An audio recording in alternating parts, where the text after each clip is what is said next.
प्रधानमन्त्री पुष्पकमल दाहाल प्रचण्ड र पूर्व प्रधानमन्त्री डाक्टर बाबुराम भट्टराई विरुद्ध सर्वोच्च अदालतमा रिट दर्ता। अबोध नाबालकलाई माओवादीले बाल सेनाको रूपमा प्रयोग गरी जबरजस्ती अयोग्य लडाकु भनेर शिविरबाट निकालेर युद्ध अपराध गरेको आरोप। प्रचण्ड र बाबुराम विरुद्धको रिटमा अब जेठ 30 गते सुनवाई हुने। प्रचण्डको प्रधानमन्त्रीको पदीय हैसियत निलम्बनमा राख्नुपर्ने रिट निवेदक लेलिन विष्टको माग। प्रधानमन्त्री प्रचण्ड विरुद्धको मुद्दाबारे राष्ट्रिय प्रजातन्त्र पार्टीले संसदमा कुरा उठाउँदा माओवादीले आपत्ति जनायो।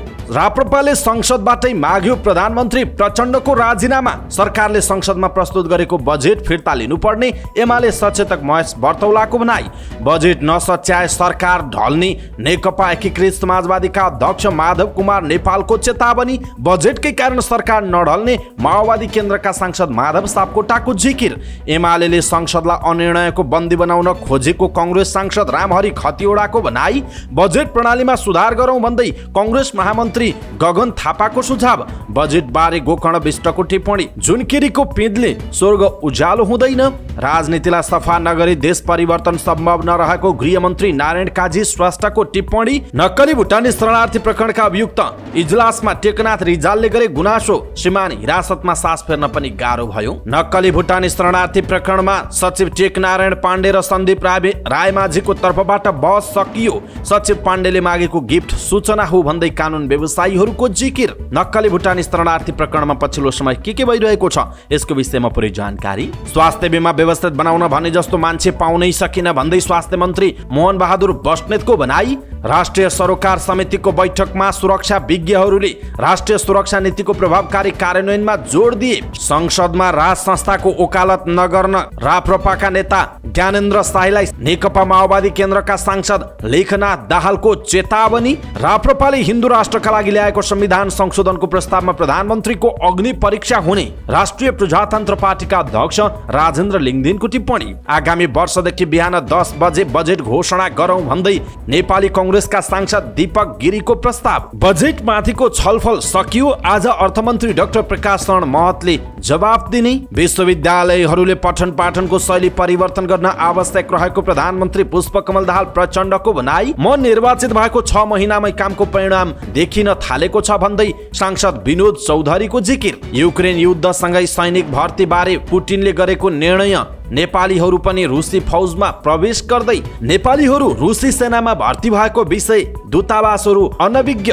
युक्रेनसँग युद्ध लडिरहेको रुसमा नेपालीहरू कसरी भए भर्ती, यो सन्दर्भमा एक विशेष रिपोर्ट आजको समाचारमा हेर्नुहोस्। भारतले नयाँ संसदमा राखेको नक्साबारे कूटनीतिक नोट पठाउनु पर्ने पेशागत महासंघको टिप्पणी। असार 1 गतेदेखि विद्यालय बन्द गर्ने नेपाल विद्यालय कर्मचारी परिषदको चेतावनी। एमडीएमएस प्रणाली प्रभावकारी रूपमा कार्यान्वयन भए नेपालमा वार्षिक 4 अर्ब राजस्व बढ्ने। पोखरामा स्विमिङ पुलमा डुबेर 10 वर्षीय बालकको ज्यान गयो। वीरगञ्जमा नाला सफा गर्ने क्रममा 102 राउन्ड गोली भेटियो।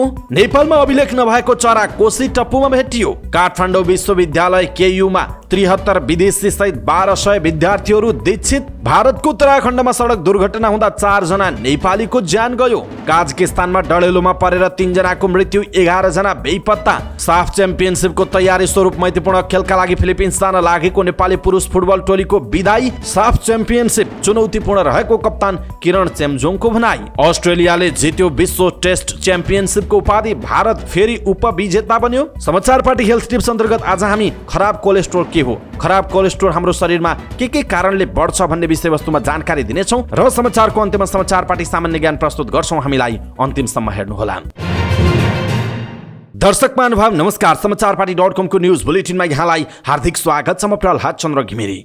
आज मिति विक्रम सम्म 2080 साल जेठको 29 गते सोमबार इस्वीसम्म सन् 2023 जुन 12 तारिक आज असार कृष्ण नवमी। आज विश्व बाल श्रम विरुद्धको दिवस रहेको छ। दर्शक महानुभाव यहाँहरू सम्पूर्णमा विश्व बाल श्रम विरुद्धको दिवसको धेरै धेरै शुभकामना छ। तपाईको वरिपरि कुनै पनि त्यस्ता कार्यालयहरूमा, त्यस्ता उद्योगहरूमा, त्यस्ता खालका अफिसहरूमा अथवा कुनै पनि व्यवसायहरूमा बाल श्रम छ भने कृपया नजिकैको प्रहरीलाई सम्पर्क गर्नुहोला। र उजुरी गर्ने बानी बसाल्नुहोला। यदि जानी नजानी तपाईहरूले पनि बाल श्रम दुरुपयोग गरिरहनु भएको छ अथवा बालबालिकालाई श्रममा लगाइरहनु भएको छ भने यो कुरा आजबाट नै अन्त्य गरिदिनुहोला। यो शुभकामना हामी व्यक्त गर्दछौँ। दर्शक महानुभाव, सदाको जय। आज पनि हामी उपस्थित भएका छौँ आजका महत्त्वपूर्ण समाचार, ब्रेकिङ न्युज अपडेट लगायत तपाईँलाई काम लाग्ने हेर्नै पर्ने मुख्य समाचारहरू लिएर। हाम्रो मेहनतका लागि यो भिडियोमा एउटा लाइक अवश्य गर्नुहोला। दर्शक महानुभाव, पलपलको न्युज अपडेट हेर्नका लागि हाम्रो च्यानललाई तपाईँले अहिलेसम्म सब्स्क्राइब गर्नुभएको छैन भने कृपया सब्स्क्राइब गर्नुहोस् अनि नजिकै आउने बेल आइकनलाई क्लिक गर्नुहोला। दैनिक रूपमा हेर्नुहुन्छ भने रेगुलर भनेर लेख्नुहोला। आज पहिलोचोटि हेर्दै हुनुहुन्छ भने फर्स्ट टाइम भनेर लेखिदिनु होला। देशभित्र हुनुहुन्छ भने आफू रहेको गाउँठाउँ सहर जिल्लाको नाम लेख्नुहोला। दर्शक महानुभाव, विदेशबाट हामीलाई हेरिरहनु भएको छ भने कुन देशबाट हेरिरहनु भएको छ त्यो कुरा तलको कमेन्ट बक्समा कमेन्ट गरिदिनु होला। आउनुहोस् दर्शक महानुभाव, आजका महत्त्वपूर्ण समाचारहरू सुरु गरौँ। प्रधानमन्त्री पुष्पकमल दाहाल प्रचण्ड र पूर्व प्रधानमन्त्री डाक्टर बाबुराम भट्टराईलाई युद्ध अपराध सम्बन्धी मुद्दा सर्वोच्च अदालतमा दर्ता भएको प्रसङ्गबाट।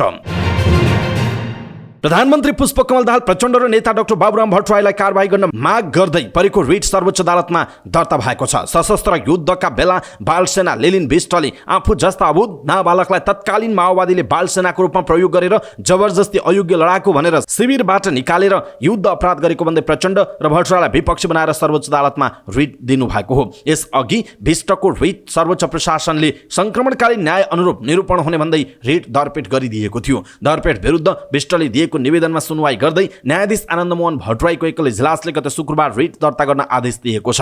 उक्त रिटमाथि 30 जेठमा सुनवाईको मिति तोकिएको छ। रिटमा दुवै नेतालाई युद्ध अपराधमा मुद्दा दर्ता गरी कारबाही अगाडि बढाउन माग गरिएको छ। यस क्रममा प्रचण्डको प्रधानमन्त्रीको पदीय हैसियत निलम्बनमा राख्नुपर्ने समेत उहाँको माग छ। आफूहरूलाई अयोग्य लडाकु भनेर अपमान नगर्न पनि आदेश दिनुपर्ने रिट निवेदकको माग रहेको छ। दर्शक महानुभाव, प्रचण्ड र बाबुराम भट्टराईलाई युद्ध सम्बन्धी अपराधको विषयमा सर्वोच्च अदालतमा जुन मुद्दा चलेको छ, रिट निवेदन दर्ता भएको छ र 30 गते जेठको 30 गते सुनवाई समेत तोकिएको छ। यसप्रति तपाईँ के भन्नुहुन्छ? युद्धको विषयमा बेला बेलामा प्रचण्ड र बाबुरामहरू प्रति विभिन्न आरोपहरू लाग्ने गरेको छ। अन्तर्राष्ट्रिय अदालतसम्मका कुराहरू पनि आउने गरेका छन् र विभिन्न खालका कुराहरू पटक पटक आउँछन्, त्यसै सेलाएर जान्छन् अनि सङ्क्रमणकालीन न्यायको विषय पनि त्यसै भइरहेको छ। यो विषयमा तपाईँ के भन्नुहुन्छ प्रचण्ड र बाबुरामको विषयमा? कृपया कम्तीमा एउटा कमेन्ट तलको कमेन्ट बक्समा सभ्य भाषामा एउटा कमेन्ट गरिदिनु होला।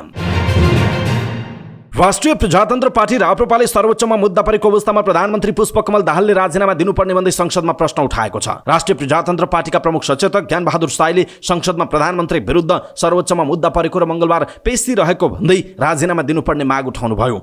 माओवादी केन्द्रले भने राप्रपाले प्रधानमन्त्री विरुद्ध गैर राजनैतिक तवरले लखेटिरहेको आरोप लगाएको छ। माओवादी केन्द्रका सांसद माधव प्रसाद सापकोटाले राप्रपाका प्रमुख सचेतक साईको भनाई रेकर्डबाट हटाउन समेत माग गर्नुभयो। प्रधानमन्त्री तथा नेकपा माओवादी केन्द्रका अध्यक्ष पुष्पकमल दाहाल र पूर्व प्रधानमन्त्री तथा नेपाल समाजवादी पार्टीका अध्यक्ष बाबुराम भट्टराई विरुद्ध सर्वोच्चमा मुद्दा दर्ता भएको हो। 10 वर्षे सशस्त्र सङ्घर्षमा बालबालिका प्रयोग गरेको आरोपमा दाहाल र भट्टराई विरुद्ध लेलिन बिष्टले मुद्दा दर्ता गर्नुभएको हो। सो विषयलाई लिएर राप्रपाका प्रमुख सचेतक साईले संसदमा प्रधानमन्त्री विरुद्ध युद्ध अपराध जस्तो जघन्य अपराधमा मुद्दा दर्ता भएको तर्क गर्दै राजीनामाको माग गर्नुभएको थियो। मङ्गलबार पेशी रहेको मुद्दामा अदालतमा उपस्थित हुने क्रममा प्रधानमन्त्रीबाट राजीनामा दिएर जानुपर्ने उहाँको माग छ। प्रतिनिधि सभा नियमावली 2069 को नियम 26 अन्तर्गत प्रधानमन्त्री यो संसदको सदस्य पनि हो, तर आज प्रधानमन्त्री विरुद्धमा सर्वोच्च अदालतमा युद्ध अपराध जस्तो जघन्य अपराधमा मुद्दा दर्ता भएको छ र सर्वोच्च अदालतले 30 गते प्रधानमन्त्रीलाई अदालतमा हाजिर हुन भनेर पर्चा काटिसकेको छ। साईको भनाइ थियो। म यहाँ सोध्न चाहन्छु, यो 30 गते प्रधानमन्त्री अदालतमा जाँदै गर्दा यो देशको प्रधानमन्त्री भएर जानुहुन्छ कि पुष्पकमल दाहाल प्रचण्ड भएर जानुहुन्छ? अपराधको कुरामा अदालतमा जाने कुरा के हो? उहाँको भनाइ छ। प्रधानमन्त्री दाहाल अदालत उपस्थित हुनुपर्ने र त्यसका लागि राजीनामा दिनै पर्ने साईको भनाइरहेको थियो। प्रधानमन्त्रीले तत्काल राजीनामा दिएर बाटो प्रशस्त गर्नुपर्छ। नैतिकताका आधारमा पनि पदमा बसिरहन मिल्दैन। यो सामान्य कुरा होइन। युद्ध अपराध जस्तो मुद्दा सर्वोच्च अदालतमा दर्ता गरिसकेपछि प्रधानमन्त्री त्यो पदमा बसिरहन उचित हुँदैन। नैतिकताका आधारमा पनि प्रधानमन्त्रीले राजीनामा दिनुपर्छ, उहाँको भनाइ छ। प्रतिनिधि सभा नियमावली 2079 को नियम 26 मा नियमापत्तिको व्यवस्था गरिएको छ, जसमा भनिएको छ बैठक समक्ष तत्काल विचाराधीन रहेको विषयमा कुनै पनि सदस्यलाई नियमको कुनै व्यवस्था उल्लङ्घन भएको छ भने लागेमा जुन नियम उल्लङ्घन भएको हो सो खुलाई नियमापत्ति उठाउन सकिनेछ। उपनियम 2 मा सभामुखले संकेत गरेपछि बोल्न बन्द गर्नुपर्ने उल्लेख छ भने उपनियम 3 मा नियमापत्ति सम्बन्धी कुरालाई मात्र बोल्न पाउने व्यवस्था छ। उपनियम 4 मा बैठकमा उठाइएको नियमापत्तिको निर्णय सभामुखले गर्ने र सो निर्णय नै अन्तिम हुने व्यवस्था गरिएको छ। राप्रपाका प्रमुख सचेतक साईले कुन विषयमा नियमापत्ति गरेको हो प्रधानमन्त्री दाहाल विरुद्ध परेको मुद्दा बैठकमा तत्काल विचाराधीन रहेको कुन विषयमा नियम उल्लङ्घन भएको हो भन्ने स्पष्ट नभएको भन्दै माओवादी सांसद सापकोटाले प्रश्न पनि गर्नुभयो। राप्रपाका प्रमुख सचेतक शाहीले गरेको नियमापत्तिको विषय संसदको रेकर्डबाट हटाउनु पर्ने माग सापकोटाको थियो। भर्खरै माननीय ज्यूले केही आफ्ना कुरा राख्नुभयो। उहाँले हाम्रो नियमावलीको कुन धारा आकर्षित गरिने कुरा राख्नुभयो र प्रधानमन्त्रीलाई उहाँले एकहोरो गैर राजनैतिक तरिकाले लखेटिरहनु भएको छ। उहाँले माग गर्नुभयो, प्रधानमन्त्रीको हुर्मत लिनु भनेको राष्ट्रको हुर्मत लिनु हो। म तत्काल भर्खर व्यक्त गर्नुभएको माननीयका धारणाहरू रेकर्डबाट हटाउन माग गर्दछु, उहाँको भनाइ छ। सभामुख देवराज घिमिरेले भने दुवैको भनाइमा आफ्नो ध्यान आकर्षण भएको मात्रै प्रतिक्रिया दिनुभयो। उहाँले कुन नियमको उल्लङ्घन भएर नियमापत्ति भएको भनेर शाहीलाई सोध्नु भएन, न त सापकोटाले गरेको मागमा आफ्नो निर्णय सुनाउनु भयो। दर्शक महानुभाव, यसरी संसदमा ज्ञानेन्द्र शाहीले प्रधानमन्त्री प्रचण्डको राजीनामा आउनुपर्ने माग गर्नुभएको छ। युद्ध अपराध जस्तो जघन्य अपराधमा मुद्दा चलेको र प्रधानमन्त्रीले मार्ग प्रशस्त गर्नुपर्ने ज्ञानेन्द्र शाहीले बताउनु भएको छ भने माओवादी केन्द्रका सांसदले यसको प्रतिरक्षा गरेका छन्। दर्शक महानुभाव, तपाईँ यो विषयमा के भन्नुहुन्छ? आफ्नो कुरा तलको कमेन्ट बक्समा कमेन्ट गर्नुहोला। प्रमुख प्रतिपक्ष दल नेकपा एमालेका सचेतक महेश बर्तौलाले संसदमा पेश गरिएको आगामी आर्थिक वर्षको बजेट फिर्ता लिन सरकारलाई दबाब दिनुभएको छ। सत्तारूढ दलहरू स्वयं सन्तुष्ट नरहेकाले सो बजेट फिर्ता गरी सांसदहरूले दिएको सुझावको आधारमा सरकारले नयाँ बजेट ल्याउनु पर्ने उहाँको तर्क छ। आइतबार संघीय संसद भवन परिसरमा सञ्चारकर्मीहरूले राखेको जिज्ञासाको जवाब दिने क्रममा सचेतक बर्तौलाले बजेट मार्फत सरकारले जिल्ला निर्वाचन कार्यालय हटाउने, किसानको हित विपरीत राष्ट्रिय दुग्ध बोर्ड खारेज गर्ने निर्णय लिएको भन्दै आपत्ति समेत जनाउनु भयो। लोकतन्त्र विरोधी खालका प्रावधान बजेटमा भएकाले विरोध गर्नु परेको उहाँले स्पष्ट पार्नुभयो। उहाँले भन्नुभयो, जिल्ला निर्वाचन कार्यालय सिडिओ कार्यालयमा गाभ्ने सरकारको निर्णयले निर्वाचन निष्पक्ष हुन्छ भन्न सकिन्न। त्यसकारण लोकतन्त्र विरोधका काम उहाँहरूले गर्नुभएको छ। बजेट मार्फत यो बजेट फिर्ता लिनुपर्छ उहाँको भनाइरहेको छ। नेकपा एकीकृत समाजवादीका अध्यक्ष माधव कुमार नेपालले वर्तमान सत्ता गठबन्धनको सरकार ढल्ने आशय व्यक्त गर्नुभयो। प्रतिनिधि सभाको बैठकपछि सञ्चारकर्मीहरूसँग कुराकानी गर्दै उहाँले सत्ता गठबन्धन 5 वर्षै चलाउनु पर्ने र त्यसका लागि प्रयास गर्ने भनिए पनि बजेट यथास्थितिमा पास भई सरकार ढल्ने आशंका व्यक्त गर्नुभएको हो। उहाँले बजेटमा सबैजना असन्तुष्ट रहेको उल्लेख गर्दै प्रधानमन्त्री र अर्थमन्त्रीको लचकता नदेखाई सरकार दुर्घटनामा जाने चेतावनी दिनुभयो। उहाँले बजेट 3 जिल्ला गोर्खा, डडेलधुरा र नुवाकोट केन्द्रित भएर आएको बताउनु भएको छ। साथै पार्टीले पनि बजेट यथास्थितिमा पास गर्न नदिने अडान लिइरहेको छ। यद्यपि नेकपा एकीकृत समाजवादी 2 मन्त्रालय सहित सरकारमा सहभागी छ। सत्ता पक्षकै सांसदहरूले बजेट आवश्यकता अनुसारको नभएको टिप्पणी गर्दै आइरहेका छन्। सत्ता पक्षकै सांसदहरू बजेटमा असन्तुष्टि देखिनु र प्रतिपक्षले पनि बजेटप्रति राम्रो धारणा नबनाउनुले सत्ता गठबन्धनको सरकार टिक्ने वा ढल्ने भन्नेमा आम नागरिकमा शङ्का उत्पन्न भएको बताइएको छ। अध्यक्ष नेपालले भारतीय नयाँ संसद भवनमा अखण्ड भारतको नक्सा राख्ने कुरालाई भारतले नेपाली मनोभावना बुझ्न जरुरी रहेको बताउनुभयो। उहाँले कम्युनिस्ट नेता प्रधानमन्त्री पुष्पकमल दाहाल पशुपति जानुभयो नि भन्ने सञ्चारकर्मीको प्रश्नमा कोही आस्थाले र कोही चर्चा कमाउनका लागि मन्दिर जाने गरेको बताउनुभयो। शनिबार प्रधानमन्त्री पुष्पकमल दाहाल सहितको मन्त्रीमण्डल पशुपतिनाथ दर्शनका लागि पुगेको थियो। दर्शक महानुभाव, बजेटकै कारण सरकार ढल्ने माधव कुमार नेपालको यो चेतावनी तपाईँलाई कस्तो लाग्यो? आफ्नो कुरा तलको कमेन्ट बक्समा कमेन्ट गर्नुहोला। यसैबीच सत्तारूढ नेकपा माओवादी केन्द्रका सांसद माधव सापकोटाले बजेटकै कारण सरकार नढल्ने बताउनु भएको छ। सत्तारूढ दलहरूले नै बजेटको विरोध गरिरहेका बेला उहाँले सोही कारण सरकार नढल्ने प्रतिक्रिया दिनुभएको हो। संघीय संसद भवन परिसरमा सञ्चारकर्मीहरूले राखेको जिज्ञासाको जवाब दिने क्रममा सांसद सापकोटाले बजेटको विषयलाई लिएर सत्तारूढ गठबन्धनभित्र केही गुनासो भएको र त्यसलाई सम्बोधन गरेर अगाडि बढ्नुपर्ने बताउनुभयो। सांसद सापकोटाले सरकारले भारतसँग रहेका असमझदारीहरू हल गर्दै जानुपर्ने पनि बताउनु भएको छ। सत्तारूढ दल नेपाली कांग्रेसका सांसद रामहरि खतिवड़ाले प्रमुख प्रतिपक्ष दल नेकपा एमाले संसदलाई अनिर्णयको बन्दी बनाउन खोजेको आरोप लगाउनु भएको छ। संघीय संसद भवन परिसरमा सञ्चारकर्मीहरू माझ उहाँले एमाले संसदमा उठेका जलहरी प्रकरणको विषयमा छलफल नै गर्न नदिएर अपरिपक्वता प्रदर्शन गर्न खोजेको आरोप लगाउँदै त्यसको विरोध गर्नुभयो। सांसद खतिवड़ाले महालेखा परीक्षकको प्रतिवेदनले औल्याएको जलहरी प्रकरण बारे आफूले संसदमा फेरि पनि कुरा उठाउने बताउनु भएको छ। खतिवड़ाले संसदमा उठेका सबै विषयमा छलफल गर्न संसद स्वतन्त्र हुनुपर्ने पनि बताउनु भएको छ। नेपाली कांग्रेसका महामन्त्री गगन थापाले बजेट प्रणालीमा नै सुधार गर्नुपर्ने प्रस्ताव गर्नुभयो। बजेट कार्यान्वयनका लागि कानुन निर्माण गरेर मात्र अगाडि बढ्ने प्रणालीको विकास गर्न सके मात्रै यसको कार्यान्वयन सुनिश्चित हुने उहाँको तर्क छ। प्रतिनिधि सभा बैठकमा सरकारले ल्याएको आगामी आर्थिक वर्षको बजेटमाथिको छलफलमा भाग लिँदै महामन्त्री थापाले बजेट निर्माणमा आफ्नो अधिकार प्रयोग नगरेकै कारण सरकारले सांसदहरूलाई हेप्ने गरेको गुनासो समेत गर्नुभयो। पार्लियामेन्ट सिस्टममा सरकारसँग बहुमत हुने भएकाले सरकारले पेलेरै बजेट पारित गराउने र कार्यान्वयनको सुनिश्चित नहुने अवस्था भएकाले यसको अन्त्य हुने गरी अगाडि बढ्नु गर्नुपर्ने उहाँको भनाइरहेको छ। महामन्त्री थापाले करको दर हेरफेर गर्नका लागि राजस्व बोर्ड नै गठन गर्न उपयुक्त हुने धारणा समेत व्यक्त गर्नुभयो। नेकपा एमालेका सचिव गोकर्ण विष्टले सरकारले ल्याएको आगामी आर्थिक वर्षको बजेट पहुँचवाला व्यक्तिहरूको जिल्लामा केन्द्रित भएको आरोप लगाउनु भएको छ। उहाँले सरकारले प्रस्तुत गरेको आगामी आर्थिक वर्ष 2080-81 बजेट जुनखिरीको पिँधले स्वर्ग उज्यालो हुँदैन भने जस्तै रहेको टिप्पणी गर्नुभयो। न्युज एजेन्सी नेपालसँगको कुराकानीका क्रममा उहाँले संसदमा प्रस्तुत बजेटले वर्तमान आर्थिक समस्या समाधान गर्न नसक्ने बताउनु भएको हो। उहाँले बजेट औपचारिकतामा मात्र सीमित भएको बताउनुभयो। उहाँले आम नागरिकका लागि सरकारले ल्याएको बजेट कागलाई बेल पाक्यो हर्ष न विस्मात झैँ भएको बताउनुभयो। सचिव विष्टले सरकारले ल्याएको बजेटले जनतामा कुनै उत्साह पैदा गर्न नसकेको पनि बताउनुभयो। उहाँले बजेटले विद्यमान आर्थिक सङ्कट मन्दी र वर्तमान चुनौतीलाई सम्बोधन गर्न नसक्ने भन्दै अर्थमन्त्रीले गति लिन नसक्ने दाबी समेत गर्नुभएको छ। उपप्रधान एवं गृहमन्त्री नारायण काजी श्रेष्ठले राजनीतिलाई सफा नगरिकन देश परिवर्तन गर्न नसकिने बताउनुभयो। काठमाडौँमा भएको एक कार्यक्रमलाई सम्बोधन गर्दै उहाँले लोकतन्त्र नभएका कारण देश पछि पर्यो भनेर आन्दोलन गरी लोकतन्त्र स्थापित गरे पनि नागरिकले चाहेको आवश्यकता पूर्ति गर्न नसकिएको उल्लेख गर्नुभयो। उहाँले राजनीतिक व्यवस्था र परिवर्तनको नेतृत्वको कार्यान्वयन गर्ने जिम्मा लिएका नेतृत्वको कमजोरीका कारण यस्तो समस्या भोग्नु परेको बताउनुभयो। उहाँले राजनीतिबाट भागेर लोकतन्त्रको रक्षा गर्न र उपलब्धि बचाउन नसकिने भन्दै राजनीतिमै रहेर देश परिवर्तन गर्न सकिने स्पष्ट पनि पार्नु भएको छ। मन्त्री श्रेष्ठले कक्षा 12 पास गरिसकेपछि विदेश जाने क्रम नेपालका लागि संस्कृति जस्तो बन्न थालेको उल्लेख गर्नुभयो। उहाँले विकास र विज्ञानलाई मिसाएर नेपालको संस्कृतिको रक्षा गर्नुपर्ने अहिलेको आवश्यकता रहेको पनि बताउनुभयो।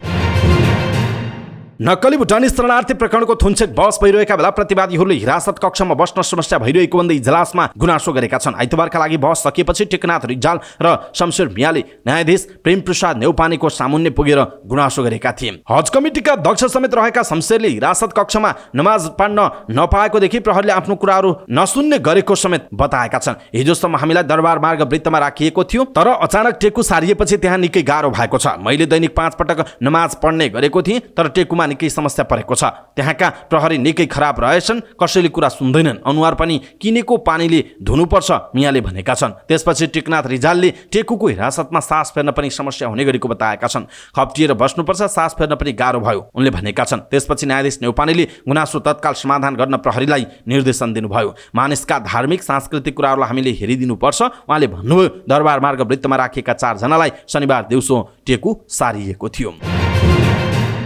नक्कली भुटानी शरणार्थी प्रकरणको मुद्दाको थुन्चेकका क्रममा आइतबार सचिव टेकनारायण पाण्डे र सन्दीप रायमाझीको तर्फबाट बहस सकिएको छ। सन्दीप टोपबहादुर रायमाझीका छोरा हुन्। तत्कालीन गृह सचिव टेकनारायण पाण्डेमाथि नेपालीलाई नक्कली भुटानी शरणार्थी बनाइदिन्छु भनी रकम उठाउँदै हिँडेको समूहसँग निरन्तर सम्पर्कमा रही उनीहरूको हितमा काम गरेको आरोप छ। आरोपीहरूबाट 1 करोड 24 लाख रुपैयाँ लिएको र स्रोत नखुलाई 85 लाख रुपैयाँ खातामा जम्मा गरेको आरोप छ। गृह मन्त्रालयमा रहेको शरणार्थी सम्बन्धी अध्ययन प्रतिवेदन उनकै योजनामा कृत्य गरिएको प्रहरीको दाबी छ। सचिव पाण्डेको प्रतिरक्षा गर्दै अधिवक्ता राम घिमिरेले गृह मन्त्रालयमा पेश भएर प्रयोजनहीन रूपमा रहेको प्रतिवेदन कृत्य नभएको दाबी गर्नुभयो। त्यो प्रतिवेदन अपराधमा प्रयोग भएकै छैन उहाँले भन्नुभयो। यो विचित्रको मुद्दामा मेरो पक्षलाई पनि जोडियो। सचिव पाण्डेले कर्मचारी सञ्चय कोषबाट लिएको ऋणको रकम तिरेको भन्दै त्यसमाथि प्रश्न उठाउनु आश्चर्यजनक भएको बताउनुभयो। उहाँले भन्नुभयो जारीमा पेश भएको सबै रकम अङ्क जोडियो र मेरो पक्षलाई विवादमा ल्याउने काम भयो उहाँको भनाइ छ। अधिवक्ता शरद कोइरालाले गृह सचिव 3 वटै सुरक्षा निकायको विभागीय प्रमुख हुने भएकाले कतिपय सूचना लिनका लागि पनि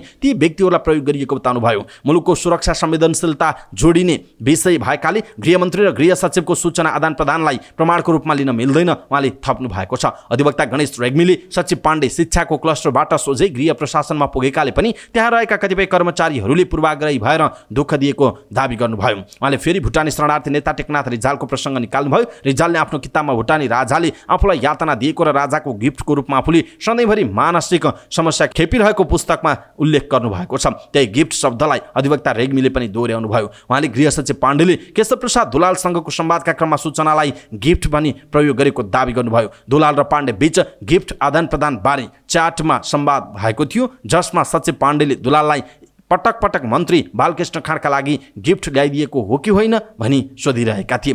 न्यायाधीश प्रेमप्रसाद नेउपानेले अधिवक्ता रेग्मीलाई मुलुकी अपराध संहिता ऐन 2074 को दफा 52(4) मा ध्यानाकर्षण गराए, जसमा नेपाल सरकारको कर्मचारीले ओहदाको कर्तव्य पालनको सिलसिलामा कुनै काम गरेमा त्यसैको आधारमा विभागीय प्रमुखको स्वीकृति बिना कुनै कसुरको अभियोग लगाई मुद्दा चलाइने छैन भनिएको छ। न्यायाधीश नेउपानेले सचिवको हकमा विभागीय प्रमुख को हो भनी सोधेका थिए। अधिवक्ता रेग्मीले भन्नुभयो यो मन्त्रीज्यूको विषय हो। न्यायाधीश नेउपानेले त्यही दफाको प्रतिबन्ध प्रतिबन्धात्मक वाक्यांश भने उद्धृत गरेन, जसमा कर्मचारीले कर्तव्य बाहिरको कुनै काम गरेमा मुद्दा चलाउन बाधा पर्ने छैन भन्ने बेहोरा समेत थियो। त्यसपछि अधिवक्ता जगत प्रसाद जोशीले बाहिरतिर वकिलहरूले कालोलाई सेतो र सेतोलाई कालो बनाउने गरेको भन्छन् भन्दै इजलासको ध्यान आकर्षण गराउनु भयो। जवाफमा न्यायाधीश न्यौपानेले भन्नुभयो, मैले त्यस्तो भने छु र मैले भनेको छैन भने बाहिरको सान्दर्भिक कुरा यहाँ नगरौँ, उहाँको भनाइ छ।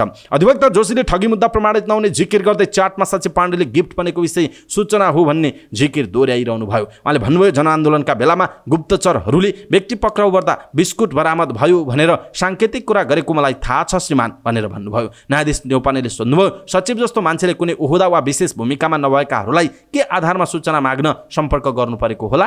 जवाफमा उहाँले भन्नुभयो, उनीहरूसँग राजनीतिक पहुँच थियो, पहुँच भएकाहरूसँग सूचना हुन्छ भनेर सम्पर्क गरिएको हो। आइतबार बहस सुरु हुनासाथ कानुन व्यवसायीहरूले सन्दीप रायमाझीले कुनै रकम नलिएको र शरणार्थी मामिलामा उनी संलग्न नरहेको दाबी गरेका थिए। तर प्रहरीले भने रायमाझीमाथि नक्कली भुटानी शरणार्थी बनाउने काममा संलग्न रहेको र त्यस बापत खातामा 40 लाख रुपैयाँ बुझेको दाबी गरेको छ। स्वास्थ्य तथा जनसङ्ख्या मन्त्री मोहन बहादुर बस्नेतले स्वास्थ्य बिमा प्रभावकारी बन्न नसकेको बताउनुभयो। प्रतिनिधि सभाको बैठकपछि सञ्चारकर्मीहरूसँग कुराकानी गर्दै उहाँले यस्तो बताउनुभयो, उहाँले स्वास्थ्य बिमा व्यवस्थित गर्न नीतिगत रूपमा नै सुधारको आवश्यकता देखिएको बताउनुभयो। उहाँले स्वास्थ्य बिमा सरकारी अस्पतालले मात्र पाउने कि निजीले पनि पाउने भन्ने लडाईँ चलिरहेको बताउनुभयो। उहाँले निजी अस्पतालहरूले स्वास्थ्य बिमा आफूले नपाउने भई अस्पतालले बन्द गर्ने चेतावनी दिएको समेत बताउनुभयो। उहाँले निजी क्षेत्रहरूले पनि स्वास्थ्य मापदण्डहरू पूरा नगरेको भन्दै सधैँका लागि बन्द गरिदिने चेतावनी दिएपछि निजी क्षेत्र शान्त भएको बताउनुभयो। उहाँले स्वास्थ्य बिमा प्रभावकारी बनाउन आफूले स्वास्थ्य र बिमा दुवै बुझेको व्यक्ति खोजे पनि पाउन नसकेको पनि बताउनु भएको छ। मन्त्री बस्नेतले स्वास्थ्य बिमाका लागि कार्ययोजना बनाएर अगाडि बढिरहेको पनि उल्लेख गर्नुभयो।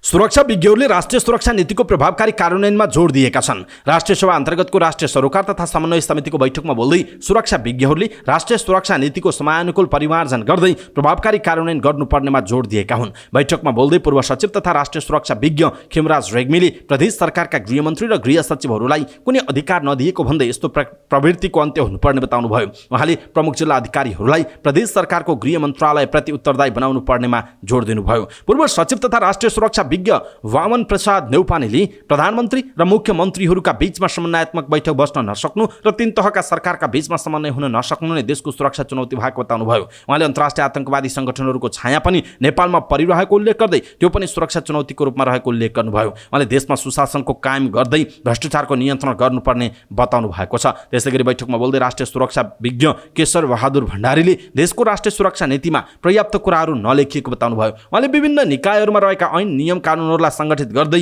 एउटै बनाउनु पर्नेमा जोड दिनुभयो। उहाँले अहिलेको राष्ट्रिय सुरक्षा नीति काम नलाग्ने थोत्रो कोदालो बराबर रहेको टिप्पणी पनि गर्नुभएको छ। राष्ट्रिय सुरक्षा विज्ञ राजेन्द्र बहादुर सिंहले नेपाल प्रहरी ऐनलाई राम्रोसँग कार्यान्वयन गर्न सकेमा आन्तरिक सुरक्षामा बल पुग्ने बताउनुभयो। उहाँले राष्ट्रिय सुरक्षा नीतिको कार्यान्वयन पक्ष भने कमजोर रहेको उल्लेख गर्नुभयो। नेकपा माओवादी केन्द्रका सांसद लेखनाथ दाहालले राष्ट्रिय प्रजातन्त्र पार्टीका प्रमुख सचेतक ज्ञानबहादुर साई ज्ञानेन्द्र साईलाई संसदमा राजतन्त्रको वकालत नगर्न चेतावनी दिनुभयो। प्रतिनिधि सभाको बैठकपछि सञ्चारकर्मीहरूसँग कुराकानी गर्दै सांसद दाहालले राप्रपा प्रमुख सचेतक साईले संसद बैठकमा अराजकता देखाएको बताउनु भएको हो। उहाँले यो संसदले राजतन्त्रलाई नचिन्ने भन्दै साईलाई संविधान र गणतन्त्र मान्न आग्रह गर्नुभयो। उहाँले संसद राज संस्थाको पैरवी गर्ने ठाउँ भएको भन्दै रत्नपार्क र जुम्लामा गएर राज संस्थाको पक्षमा आमसभा गर्न आग्रह गर्नुभयो। साथै सांसद दाहालले प्रतिनिधि सभा बैठकको अन्तिममा नियमापत्ति गरेर आफ्नो कुरा राखेको प्रति असन्तुष्टि व्यक्त गर्नुभयो। नियमापत्ति भन्दा बाहिर गएर अभिव्यक्ति दिएको भन्दै उहाँले संसदीय नियमावली भन्दा बाहिर गएर बोलेको उल्लेख गर्नुभयो। सभामुखले समेत नियमावली भन्दा बाहिर गएर साईलाई बोल्न दिएको उहाँको भनाइ छ। उहाँले संसद बैठक सञ्चालन गर्न सभामुखले कमजोरी गरिरहेको भन्दै आफ्नो कमजोरी सच्याउन पनि आग्रह गर्नुभएको छ।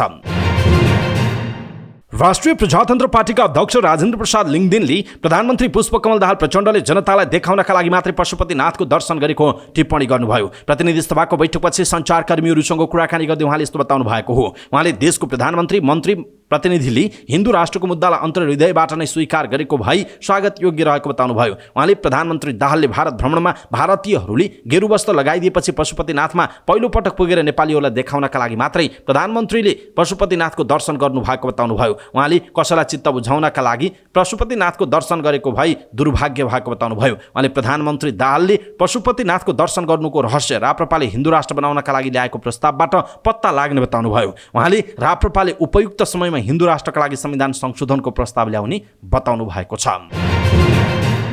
नेपाली कांग्रेसका सांसद दीपक गिरीले आगामी आर्थिक वर्षदेखि बजेट घोषणा बिहान 10 बजे गर्नुपर्ने बताउनुभयो। प्रतिनिधि सभाको बैठकमा बोल्दै सांसद गिरीले भारतको तत्कालीन कम्पनी सरकारको सिको गर्दै नेपालमा पनि दिउँसो 4 बजे बजेट घोषणा गरिएको भन्दै आगामी आर्थिक वर्षदेखि बिहान 10 बजे घोषणा गर्नुपर्ने उल्लेख गर्नुभएको हो। तत्कालीन भारतमा कम्पनी सरकार हुँदा बेलुका 4 बजे घोषणा गर्नुको रहस्य इंग्ल्यान्डमा बिहान 10 बजेको हुने र ब्रिटिसहरूलाई उपयुक्त समय पारिएको भन्दै नेपालले पनि त्यो कुराको सिको गरिरहनु आवश्यक नभएको बताउनुभयो। आगामी वर्षदेखि दिउँसो 4 बजे बजेट भाषण गर्न नहुने उहाँको भनाइरहेको छ।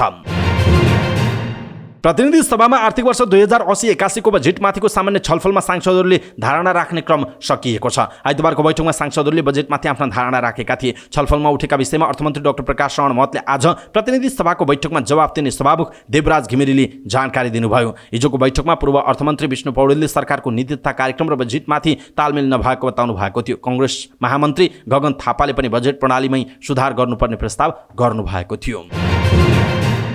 प्रधानमन्त्री पुष्पकमल दाहालले नेपालका विश्वविद्यालयहरूले पठन पाठनको शैली परिवर्तन गर्न आवश्यक रहेको बताउनुभयो। काठमाडौँ विश्वविद्यालयको 28औं दीक्षान्त समारोहलाई सम्बोधन गर्दै विश्वविद्यालयका कुलपति समेत रहनुभएका प्रधानमन्त्रीले यस्तो धारणा व्यक्त गर्नुभएको हो।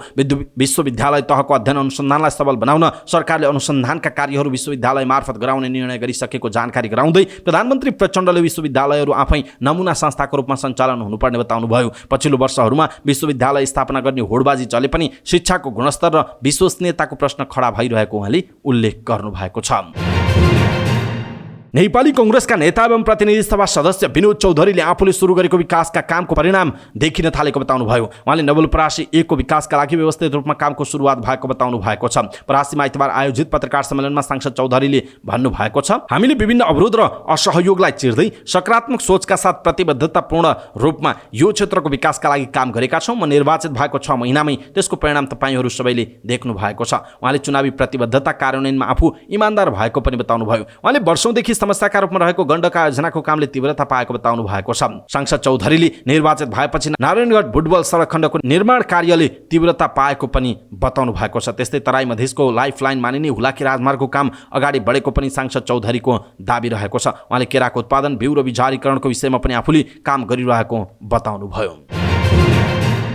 समाचार पार्टीमा अब पालो भएको छ रुसी सेनामा नेपाली युवाहरू भर्ती भएको प्रसङ्ग। खास गरी रुसमा नेपाली सेना भर्ती हुने कुनै पनि आधिकारिक त्यस्तो च्यानल नभएको राजदूतावासले बताएको छ। तर सामाजिक सञ्जालहरूमा नेपाली युवाहरू रुसको सेनामा भर्ती भएको, तालिम लिएको लगायतका विभिन्न खालका कुराहरू सामाजिक सञ्जालमा आएका छन्। सँगसँगै कतिपय युवाहरूले आफू नै देखिएर टिकटकमा, युट्युबमा भिडियो नै बनाएका छन्। हामी पहिलो रुसी सेना हौँ अथवा पहिलो ब्याच हौँ, योभन्दा अगाडि रुसी सेनामा नेपालीहरू थिएनन्, हामी नै पहिलो हौँ भनेर उनीहरूले भिडियो पनि बनाएका छन्। र हामीले प्रयोग गरेका यी सामग्रीहरू सामाजिक सञ्जालमा आएका हुन् र रुसी सेनामा गएका युवाहरूको गोप्यतालाई चाहिँ मध्यनजर गर्दै, उनीहरूको चाहिँ गोपनीयतालाई मध्यनजर गर्दै उनीहरूको नाम र उनीहरूका फोटा सार्वजनिक गरिएको छैन। तर यी हामीले यहाँहरूमा प्रस्तुत गरेका यी तस्बिरहरू, यी फोटोहरू चाहिँ सामाजिक सञ्जालमा आएका फोटोहरू हुन्। त्यस कारणले गर्दाखेरि आजको यो प्रसङ्ग हामी रुसी सेनामा कसरी भर्ती भए नेपालीहरू तर सरकारलाई थाहा छैन भन्ने विषयवस्तुमा एउटा नेपाल प्रेसले लेखेको एउटा समाचार छ, विराट अनुपमले लेखेको, त्यो सामग्री प्रस्तुत गर्दैछौँ। केही हप्ता यता सामाजिक सञ्जाल टिकटक, टेलिग्राम र युट्युबमा नेपाली युवाहरू रुसी फौजमा प्रवेश पाएका भिडियोहरू यत्र तत्र छरिएका छन्। कुनै भिडियोमा तालिमका दृश्य छन् त कुनै तालिम क्षेत्रमा पुगेका यात्राका दृश्यहरू हामीले देख्न सकिन्छ। कुनै भिडियोमा नेपाली युवाहरू आफै बोलेर रुसी फौजमा लागेको खुलाएका छन् भने कुनैमा अरूले बनाएर राखेका भिडियोमा नेपालीहरू रुसी फौजमा सहभागी भएका भिडियोहरू सामाजिक सञ्जालमा छताछुल्ल भएका छन्। कतिपय टिकटक र युट्युब भिडियोमा त रुसी सेनामा नेपालीहरूले कसरी प्रवेश गर्ने भन्नेसम्मका सूचना समेत राखिएको छ। सन् 2022 फेब्रुअरी 24 मा रुसले युक्रेनमा सैनिक हमला सुरु गरेसँगै विदेशीहरूलाई आफ्नो सेनामा तान्न कोसिस गरिरहेको छ। त्यसमा नेपालीहरू पनि आकर्षित भएको देखिएको छ। रुसी फौजमा जोडिएका 2 युवासँग नेपाल प्रेसले कुराकानी गरेको छ र यो समाचार पनि त्यसैमा आधारित छ। दुवैसँग टेलिग्राममा कुराकानी भएको उल्लेख छ। दुवैले आफ्नो खास परिचय दिन चाहेका छैनन्, तर उनीहरूले रुसी फौजमा प्रवेश गरेको आफ्नो कथा भने बताएका छन्। कोशी र कर्णाली प्रदेशका 2 युवाले आफ्नो रुसी फौज प्रवेशको कथा सुनाएका हुन्। सामाजिक सञ्जालमा आएका भिडियोहरू मात्रै यहाँ प्रयोग गरिएको छ। मैले अघि नै पनि यहाँहरूमा प्रस्तुत गरेँ। कोशीका एक युवा भन्छन्, म रुस पढ्न आएको, म एक स्टेट युनिभर्सिटीमा पढेको विद्यार्थी हुँ। पढाइसकेपछि मेरो अगाडि 2 विकल्प थिए। एक, नेपाल फर्केर बेरोजगार हुने, 2 रुसी फौजमा लागेर रोजगारी हुने। रुसी फौजमा लागेर युद्धमा जाँदा जोखिम छ मलाई थाहा छ, तर नेपाल पुगेर बेरोजगार हुनु पनि उत्तिकै जोखिम हो। युके र युएसए जान सजिलो छैन। मैले रुसी आर्मीमा प्रयास गरेँ। रुस युक्रेन युद्ध भएपछि रुसी फौजमा विदेशी विद्यार्थीहरूलाई सजिलो छ। फिजिकल फिटनेस राम्रो भएकाले मलाई टेस्ट दिन सजिलो भयो। मैले मे अन्तिममा अप्लाई गरेको हुँ, सेलेक्ट भइहालेँ। अहिले म तालिममा छु। रुसले जितेको युक्रेन क्षेत्र नजिकैको रुसकै भूमिमा तालिम भइरहेको छ। यहाँ तालिममा दर्जन बढी नेपाली छौँ। नेपाली मात्र छैनौँ, बेलारुसदेखि अफ्रिकासम्मका छन्। हामीलाई आधुनिक हतियार चलाउन सिकाइँदैछ। दिनभर र कहिलेकाहीँ राति पनि तालिम हुन्छ। तालिमकै अवधिमा पनि झन्डै नेपाली 50,000 रुपैयाँ बढी तलब हुन्छ। बिमा छ। 1 वर्षपछि यहाँको नागरिकता पनि पाइन्छ। 1 वर्षमा मरिएन भने यतै बस्ने हो उनले भनेका छन्। त्यसो त कर्णालीका अर्का युवा, मैले नेपाली सेनामा काम गरेको थिएँ। सेनाको सिपाहीमा नपोसाएपछि म राजीनामा दिएर दुबई आएँ। दुबईमा सुरक्षा गार्ड भएर काम गरेँ। मे अगाडिसम्म सुरक्षा गार्डमै काम गरेँ। पछि साथीहरूले रसियन आर्मीमा जागिरको अवसर छ भने रुस घुम्न पनि पाउने र सैनिकको जागिरको अनुभव पनि भएकाले म पर्यटक बनेर रुस पुगेँ।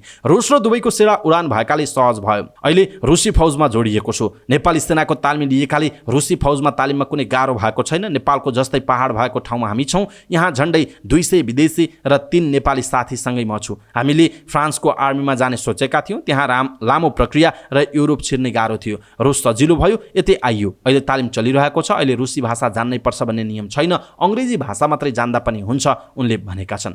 त्यसो त सन् 2022 सेप्टेम्बर अन्तिम हप्तामा रुसी सदन स्टेट डुमाले एक विधेयक पारित गर्यो। त्यो विधेयकले 1 वर्ष रुसी सेना, रुसी फौज वा अन्य सैन्य सेवामा आबद्धहरूलाई सैनिक क्षेत्रमा सहभागी भएको 1 वर्षमै रुसी नागरिकता दिन सहज प्रावधान ल्यायो। रुसी राष्ट्रपति भ्लादिमिर पुटिनले सन् 2023 मे 16 मा त्यो विधेयक प्रमाणीकरण गरेका थिए। त्यो सँगै विधेयक ऐन बनेको छ। विधेयकको प्रमाणीकरणसँगै रुसी फौजमा 1 वर्ष काम गरेका जुनसुकै देशका युवासँगै उनीहरूका श्रीमान श्रीमती र परिवारका सदस्यहरूले सहज रूपमा रुसी नागरिकता लिन पाउने जनाइएको छ। त्यसो त मस्को स्थित नेपाली दूतावासका सेकेन्ड सेक्रेटरी सुशील घिमिरेले भनेका छन् रुसी नियमित सेनामा नेपाली प्रवेश गरेको जानकारी नभएको उनले बताएका छन्। तर रुसको मर्सिनरी फौजमा भने प्रवेश गरेको हुन सक्ने भए पनि दूतावासलाई जानकारी नभएको उनले बताएका छन्। पहिले युक्रेन फौजमा पनि नेपाली प्रवेशको कुरा आएको थियो, पछि हल्ला मात्रै देखियो। रुसमा विदेशीहरूलाई सैनिकको रूपमा लिने कानुन नै भएको प्रसङ्गमा उनले भनेका छन्। दूतावासलाई नेपालीहरू रुसी फौजमा जोडिएको कुनै औपचारिक जानकारी नभएको उनले बताएका छन्। त्यसो त काठमाडौँ स्थित रुसी दूतावासका फर्स्ट सेक्रेटरी एलेक्जेन्डरले भनेका छन् नेपालीहरूको रुसी फौजमा प्रवेशको कुनै कूटनीतिक जानकारी नभएको उनले बताए। रुसमा व्यक्तिगत तवरमा सैनिक रूपमा प्रवेश गर्न पाउने भएकाले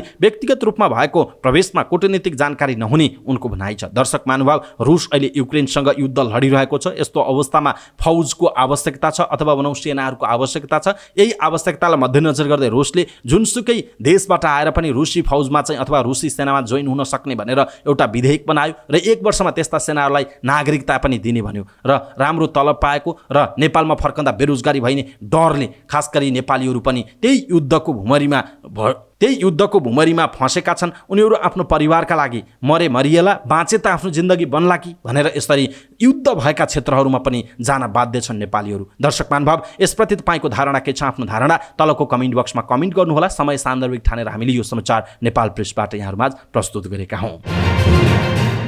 पेशागत महासंघ नेपालले भारतलाई नेपाली भूमि समेटिएको नक्सा राखेको सम्बन्धमा कूटनीतिक नोट पठाई ध्यानाकर्षण गराउन सरकार समक्ष आग्रह गरेको छ। भारत सरकारले आफ्नो नयाँ संसद भवनमा नेपालको भूमि समेटिएको नक्सा राखेको प्रति आपत्ति जनाउँदै कूटनीतिक नोट पठाई ध्यानाकर्षण गराउन सरकार समक्ष आग्रह गरेको हो। साथै महासंघले विगतमा भएका असमान सन्धि सम्झौता खारेज गर्न र प्राकृतिक स्रोत साधन सम्बन्धी सन्धि सम्झौता नेपालको हित अनुरूप लागू गर्न सरकारसँग माग गरेको छ। काठमाडौँमा भएको पत्रकार सम्मेलनमा बोल्दै पेशागत महासंघ नेपालका महासचिव राजन रेग्मीले महासंघले नेपाली नागरिकलाई नक्कली भुटानी शरणार्थी बनाएर भ्रष्टाचार गर्ने अपराधीलाई कडा कारबाही गर्न पनि माग गरेको बताउनुभयो।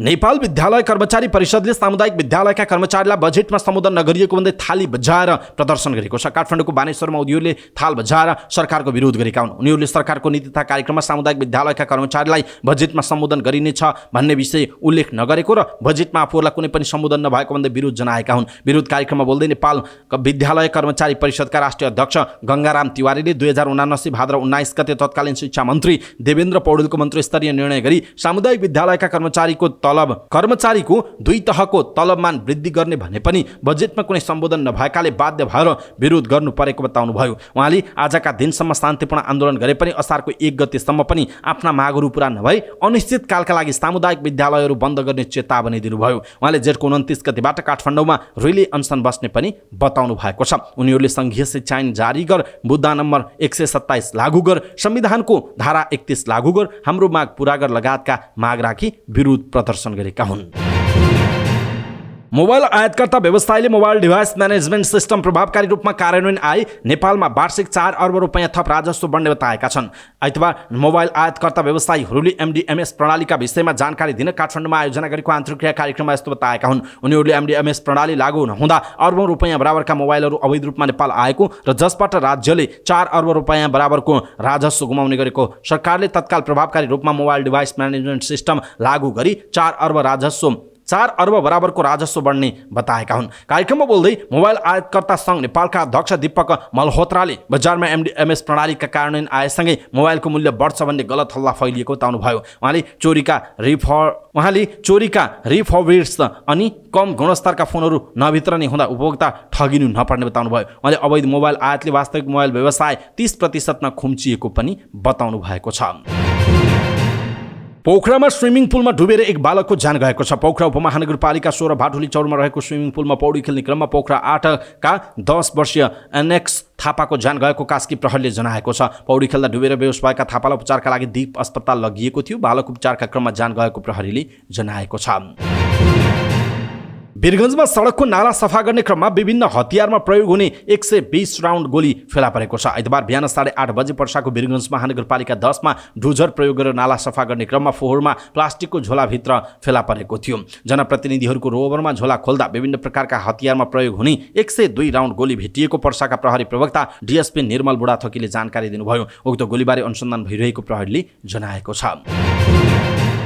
35 वर्षदेखि चरा गाइडको रूपमा काम गर्दै आउनुभएका सूचित बस्नेत गत मार्चमा कोशी टप्पु वन्यजन्तु आरक्षमा पुग्नु भएको थियो। अर्का गाइड बद्री चौधरी पनि उहाँसँग हुनुहुन्थ्यो। मार्च 28 मा उहाँले कोशी क्याम्प परिसरमा नजिकैको बासझ्याङमा एउटा बचेरोलाई केही खाइरहेको देख्नुभयो। कामको डाइनिङ हलदेखि करिब 30 मिटरको दूरीमा उक्त चराले केही टिपेर खाइरहेको थियो। भुइँमा भेटिएका खानेकुरा खाइरहँदा केहीको आवाज सुन्ने बित्तिकै चरो बास झ्याङभित्र पसिहाल्यो। एकै ठाउँमा 10 देखि 15 सेकेन्डसम्म मात्र अडिने चरो झाडीमा लुकिहाल्यो। झ्याङभित्र बाहिर निस्कँदै पस्दै गरेको चराको हाउभाउले बस्नेत र चौधरी दुवैलाई आकर्षित गर्यो। क्याम्पभित्रबाट बद्रीले आफ्नो क्यामेराबाट चराको तस्बिर निकाल्नुभयो। फरक किसिमको चरा देखेपछि उहाँहरूलाई त्यसबारे जान्ने इच्छा भयो। चराको टाउको खरानी नीलो, पछाडि खैरो नीलो प्वाखहरू थिए। घाँटीदेखि छातीसम्म अलिकति रातो रङ जस्तो देखियो। पुच्छरको बाहिरी भागमा सेतो देखेपछि बस्नेत अचम्मित हुनुभयो। उहाँले भन्नुभयो, यो चरा नेपालमा अन्यत्रबाटै आइपुगेको हुन सक्ने हामीले बुझ्यौँ। फोटो खिचेर पुनः काठमाडौँ फर्क्यौँ। त्यसको 12 दिनपछि 9 अप्रिलमा बस्नेत र चौधरी पुनः कोशी क्याम्पमा पुग्नुभयो। उक्त चरा त्यही ठाउँमा केही टिपिरहेको थियो।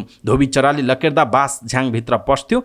बस्नेतले भन्नुभयो, त्यो दिन चाहिँ चरा फेरि झ्याङबाट बाहिर निस्किएर करिब 3 फिट अग्लो स्थानमा बस्यो। 12 दिन अघि देखेको उक्त चरामा आएको परिवर्तन देखेपछि चौधरी र बस्नेतलाई नौलो लाग्यो। बस्नेतले भन्नुभयो, पहिला बच्चा जस्तो देखिएको थियो, अप्रिलमा वयस्क भइसकेको थियो। उनीहरूले सो चरा अप्रिल 9 देखि 11 तारिकसम्म त्यहाँ देखेको जनाइएको छ। टाउको हल्का नीलो, जिउको माथिल्लो भाग खैरो खरानी, चुच्चोदेखि मुनि छातीसम्म सुन्तला रङ र पुच्छरमा सेतो देखेपछि दुवैले निष्कर्ष निकाले नेपालका लागि यो नयाँ प्रजातिको चरा हो। लगत्तै birds of the Indian sub continent पुस्तकको फिल्ड गाइड निकालेर चराको तस्बिर दाँच्दा फाइबर थ्रोट रहेको पाइयो। दक्षिण पूर्व तिब्बत, चीनको दक्षिण पश्चिम र मध्य उत्तरी क्षेत्रमा बढी पाइने यो चरा जाडो छल्नका लागि दक्षिणतिर आउने गर्छन्। उत्तर पूर्वी भारत र बङ्गलादेशमा यो चरामा सन् 2008 मा अभिलेख भएको बस्नेतले बताउनुभयो। कोशी क्याम्पमा भेटिएको यो चरो जाडो छल्न आउने क्रममा वा पहिल्यैदेखि नेपालमा थियो भन्ने अवस्थामा आफू नरहेको बताउँदै उहाँले नेपालका लागि नयाँ प्रजातिको चरा भएको उहाँले दाबी गर्नुभयो। काठमाडौँ विश्वविद्यालय केयुमा आइतबार 73 विदेशी सहित 1240 जना विद्यार्थी दीक्षित भएका छन्। 28औं दीक्षान्त समारोहमा भारत, बेनिन, श्रीलङ्का र अमेरिका गरी 4 देशका विदेशी विद्यार्थी दीक्षित भएका हुन्। यो केयुमा पढेर दीक्षित हुने मध्ये विदेशी विद्यार्थीको संख्या करिब 6% हो। पीएचडी का 9, एमफिल का 41, स्नातकोत्तर का 98 र स्नातक तहका 1092 जना विद्यार्थी दीक्षित भएको विश्वविद्यालयले जनाएको छ। भारतको उत्तराखण्ड राज्यको चक्करपुरमा भएको सडक दुर्घटनामा 4 जना नेपालीको ज्यान गएको छ। कार र 2वटा स्कुटर ठोकिँदा भएको दुर्घटनामा स्कुटरमा रहेका 4 जना नेपालीको ज्यान गएको भारतीय सञ्चार माध्यमले जनाएका छन्। दुर्घटनामा घाइते भएका उनीहरूलाई अस्पताल पुर्याउने बित्तिकै मृत घोषणा गरिएको जनाइएको छ। दुर्घटनामा कञ्चनपुरको भीमदत्त नगरपालिका 2 उल्टा खामका 60 वर्षीय नेमबहादुर चन्द र उहाँकी श्रीमती 56 वर्षीय सरस्वती चन्द, बुहारी नर्मदा चन्द र 42 वर्षीय भाइ बुहारी कल्पना चन्दको ज्यान गएको बताइएको छ।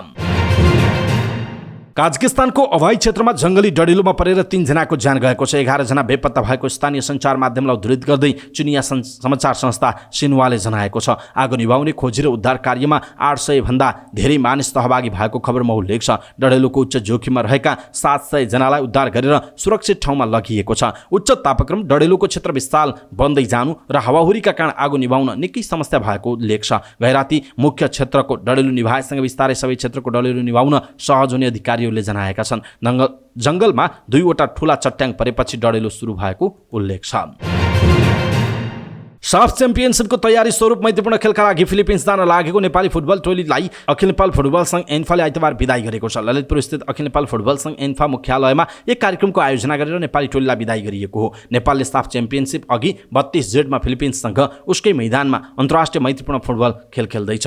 टोलीलाई एन्फा अध्यक्ष पंकज विक्रम नेमवाङ, राष्ट्रिय खेलकुद परिषदका उपाध्यक्ष शिव कोइराला, एन्फा महासचिव किरण राई लगायतले बिदाई गर्नुभयो। टोलीलाई राखेको उपाध्यक्ष शिव कोइराला सहित एन्फा पदाधिकारीले झण्डा हस्तान्तरण गर्नुभयो। बिदाईपछि बोल्दै नेपाली टोलीका कप्तान किरण कुमार चेम्जोङले नयाँ टिमबाट राम्रो नतिजाका लागि खेल्ने बताउनुभयो। उहाँले छोटो समयको तयारीका बावजुद पनि फिलिपिन्ससँगको खेलपछि नेपाली टोलीको साफमा कस्तो प्रदर्शन रहन्छ भन्ने कुरा थाहा हुने बताउनुभयो। भारतमा आयोजन हुन लागेको टोलीमा मिडल इस्ट टोली पनि सहभागिता जनाउनुले साफको स्तर बढ्ने बताउँदै साफ प्रतियोगिता प्रतिस्पर्धात्मक हुने र चुनौतीपूर्ण अवस्था नै रहेको बताउनुभयो। भारतलाई हराउँदै अस्ट्रेलियाले दोस्रो संस्करणको विश्व टेस्ट च्याम्पियनसिपको उपाधि जितेको छ। बेलायतको ओभलमा भएको फाइनलमा भारतलाई 209 रनले हराउँदै अस्ट्रेलियाले उपाधि जितेको हो। फाइनल जित्न 444 रनको विशाल लक्ष्य पछ्याएको भारत 234 रनमा अल आउट भयो। भारतका विराट कोहलीले 49, अजिङ्क्य रहाणेले 46 र रोहित शर्माले 43 रन बनाए। बलिङतर्फ अस्ट्रेलियाका नाथन लायनले 4, स्कट बोल्यान्डले 3 र मिचेल स्टार्कले 2 विकेट लिए। यसअघि अस्ट्रेलियाले 270 रनमा 8 विकेट गुमाएको अवस्थामा दोस्रो पारी समाप्तिको घोषणा गरेको थियो। पहिलो पारीमा अस्ट्रेलियाले 469 र भारतले 296 रन बनाएको थियो। यो हारसँगै भारत फेरि उपविजेता बनेको छ। यसअघि सन् 2021 मा भएको पहिलो संस्करणको फाइनलमा भारत न्युजिल्यान्डसँग पराजित भएको थियो। भारतले पछिल्लो 10 वर्षदेखि आइसिसीका कुनै पनि प्रतियोगिताको उपाधि जितेको छैन। भारतले 2013 मा इङ्ल्यान्डलाई हराएर आइसिसी च्याम्पियन्स ट्रफी जिते यता आइसिसीका प्रतियोगिताको उपाधि जित्न सकेको छैन। समाचार पार्टी न्यूज बुलेटिनमा पालो भएको छ समाचार पार्टी हेल्थ टिप्स। आजको समाचार पार्टी हेल्थ टिप्समा हामीले कोलेस्ट्रोल के हो र खराब कोलेस्ट्रोल बढाउने कारणहरू के हुन् भनेर जानकारी दिनेछौँ। हामीलाई अन्तिमसम्म हेर्नुहोला। कोलेस्ट्रोल भन्नासाथ मानिसहरू झस्किन्छन्, तर कोलेस्ट्रोल हाम्रो शरीरलाई आवश्यक तत्त्व मध्येमा पर्छ। खासमा कोलेस्ट्रोल हाम्रो कोषमा पाइने एक प्रकारको बोसो अर्थात् लिपिड पदार्थ हो। शरीरको प्रत्येक कोषको बाहिरी तह सेल मेम्ब्रेनको बनावटका लागि यो आवश्यक पर्छ। यो राम्रो कोलेस्ट्रोल हो। रगतको नलीहरूमा राम्ररी रक्त प्रवाह गर्न र शरीरका कोषहरूको बनोटमा कोलेस्ट्रोलको भूमिका र आवश्यकता हुन्छ। तर कोलेस्ट्रोलको मात्रा रगतमा चाहिने भन्दा बढी भयो भने रगतको नली कलेजो मुटुमा जम्मा हुन्छ। विशेष गरी रगतको नलीमा यो जम्मा हुन्छ र रगतको नली साँघुरिएर रक्त प्रवाह राम्ररी नहुने र त्यसले गर्दा पक्षघात, हृदयघात र मुटु रोगको जोखिम बढ्न सक्छ। कोलेस्ट्रोल मुख्यतया 2 प्रकारका हुन्छन्। हाम्रो शरीरमा राम्रो काम गर्ने एचडिएल कोलेस्ट्रोल र शरीरमा नराम्रो प्रभाव पार्न सक्ने नराम्रो एलडिएल कोलेस्ट्रोल। गुड कोलेस्ट्रोल जसलाई एचडिएल भनिन्छ त्यसले रगतको नलीमा बोसो जम्नबाट बचाउँछ। बढी भएको नराम्रो कोलेस्ट्रोललाई कलेजो मार्फत शरीरमा निष्क्रिय बनाइदिन्छ। शरीरका कोषहरूको बनोटका लागि गुड कोलेस्ट्रोल जरुरी छ। यसरी हाम्रो शरीरमा खराब कोलेस्ट्रोल पनि हुन सक्छ जसलाई एलडिएल अर्थात् लो डेन्सिटी लिपोप्रोटिन भनेर भनिन्छ। यो कोलेस्ट्रोलले कोरोनरी धमनीमा बाधा गर्छ। कोरोनरी धमनीले मुटुको मांसपेशीमा रगत प्रवाह गर्छ। यो यस्तो कोलेस्ट्रोल हो जुन मुटु रोग तथा हृदयघातको प्रमुख कारण मानिन्छ। शरीरमा जब यो कोलेस्ट्रोल बढ्दै जान्छ झट्ट त्यस्तो कुनै संकेत देखिँदैन। सर्वसाधारणले अन्य रोग झैं चाहिँ यसलाई सजिलै पहिचान गर्न सक्दैनन्। त्यसैले कोलेस्ट्रोल बढ्दै गए पनि मान्छेले यसको नियन्त्रणका उपाय अपनाइरहेका हुँदैनन्। त्यसो भए किन बढ्छ त कोलेस्ट्रोल? मोटोपन भएका मान्छेमा बोसोपको मात्रा बढी हुन्छ, जसले खराब कोलेस्ट्रोल पनि बढाउँछ। यद्यपि मोटोपन भएको सबैमा कोलेस्ट्रोल नै हुन्छ भन्ने चाहिँ हुँदैन। अर्को हो वंशानुगत कारणले पनि मान्छेमा खराब कोलेस्ट्रोल बढेको हुन सक्छ। यदि परिवारका कुनै सदस्यमा खराब कोलेस्ट्रोल उच्च छ भने सन्तानमा पनि त्यस्तो समस्या देखिन सक्छ। अर्को हो निष्क्रिय दिनचर्या। प्राय निष्क्रिय बस्ने, शारीरिक काम नगर्ने, व्यायाम नगर्ने मान्छेमा कोलेस्ट्रोलको जोखिम बढी हुन सक्छ। उच्च रक्तचाप, मधुमेह र मृगौलाको समस्यामा।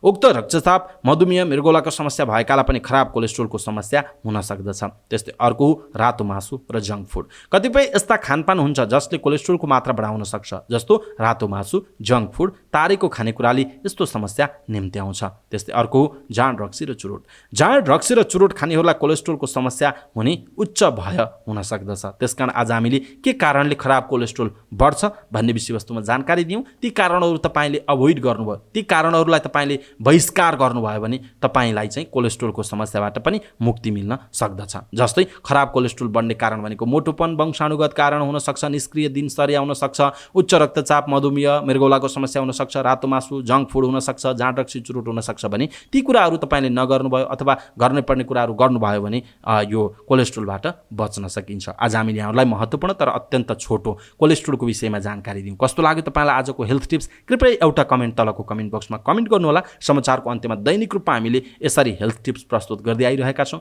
यो हाम्रो अभियान तपाईँलाई कस्तो लागेको छ त्यो कुरा पनि तलको कमेन्ट बक्समा कमेन्ट गर्न नबिर्सिनुहोला। समाचार पार्टी न्युज बुलेटिनमा पालो भएको छ समाचार पार्टी सामान्य ज्ञान। समाचार पार्टी सामान्य ज्ञान अन्तर्गत हिजोको प्रश्न रहेको थियो, स्वास्थ्य तथा जनसङ्ख्या मन्त्रालयको न्यूनतम सेवा मापदण्डमा सेवा प्रवाहको अवस्था मूल्याङ्कनमा देशकै सर्वोत्कृष्ट अस्पताल कुन बनेको छ? यसको सही उत्तर हो भक्तपुर अस्पताल। समाचार पार्टी सामान्य ज्ञान अन्तर्गत आजको प्रश्न छ, टर्कीको राष्ट्रपतिमा को निर्वाचित भएका छन्? टर्कीको राष्ट्रपतिमा को निर्वाचित भएका छन्? दर्शक महानुभाव, तपाईँलाई लागेको सही उत्तर तलको कमेन्ट बक्समा कमेन्ट गर्नुहोला। अवस्था समाचारपाटी.com को न्युज बुलेटिन अहिलेका लागि यति नै। हामीले प्रस्तुत गरेका समाचारहरूप्रति तपाईँको धारणा के छ आफ्नो धारणा तलको कमेन्ट बक्समा कमेन्ट गर्नुहोला। हाम्रो मेहनतका लागि यो भिडियोमा एउटा सानो लाइक अवश्य गर्नुहोला। दर्शक महानुभाव, पलपलको न्युज अपडेटका लागि हाम्रो च्यानललाई तपाईँले अहिलेसम्म सब्स्क्राइब गर्नुभएको छैन भने कृपया सब्स्क्राइब गर्नुहोस् अनि नजिकै आउने बेल आइकनलाई क्लिक गर्नुहोला। पलपलको न्युज अपडेटका साथ समाचारपाटी.com को न्युज बुलेटिन आज साँझ 6 बजे लिएर फेरि हामी उपस्थित हुनेछौँ। समाचार पार्टी हेर्दै गर्नुहोस्। नमस्कार।